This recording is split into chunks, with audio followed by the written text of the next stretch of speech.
Hi, pre-K. How are you, boys and girls? I want to tell you a story about Philip learning the rules. It's very important for us to learn the rules and follow the rules. So listen very carefully, and I want you to move the way Philip does. Once upon a time, there was a little turtle named Philip.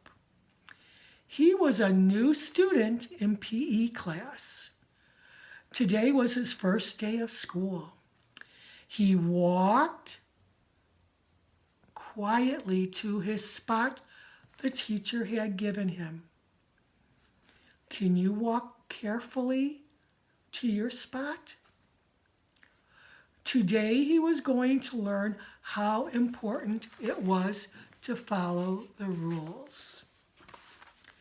Philip sat in his spot with his legs crossed. Can you sit down on your spot and go crisscross applesauce? The teacher had decided today was Philip's day. Today he was going to learn all the rules. Philip learned that he never moved from his spot until the teacher said, "Go." They practiced.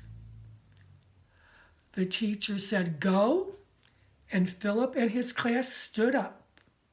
Can you stand up carefully? And they walked slowly. And they walked slowly back to his space. And he didn't touch anyone. It's important that we keep our hands to ourselves and that we don't touch our other friends. Next, the teacher told Philip about the word freeze. We know about freeze. Whenever he heard the word freeze, he stopped everything he was doing. So they practiced again.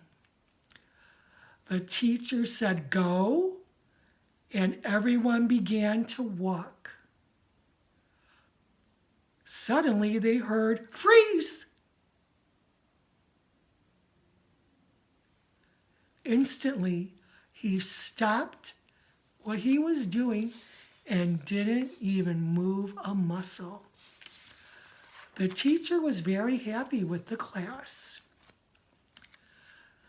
This time, the teacher talked about what to do if they had a piece of equipment in their hand and you heard the word freeze. Just like when we have a ball or a scarf or a beanbag or a balloon, this is what you should do. When the teacher said go, everyone would walk over and get a ball.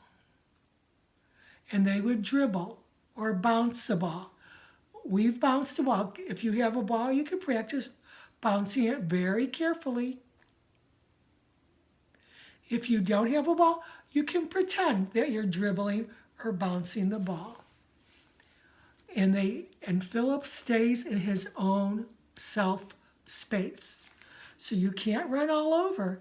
You have to stay right where you belong on your space and bounce the ball, just like we do in class. Philip waited until he heard the teacher say go. He dribbled and bounced the ball around the room very carefully. And then he heard freeze. So Philip stopped, didn't move a muscle, and he held the ball very tightly. He didn't bounce the ball. He didn't dribble the ball. The teacher was very happy. The last rule Philip had to learn was how to walk over to his spot nicely and sit down. Philip has the ball in his hand. And when the teacher said to put the ball in the bag, he put the ball in the bag. The teacher came over to him and he took the ball and put it in the bag carefully.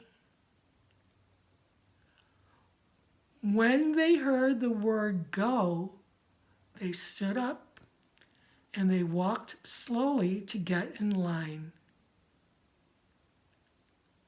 The teacher was happy with Philip and the whole class, and they were given the #1 class award. They were the best in the whole school. Did you listen to the story carefully? Did you move carefully and listen to what Philip was instructed to do? It's important to listen and follow the directions so everyone is safe. I hope you enjoyed the story of Philip, and I will see you soon. Bye.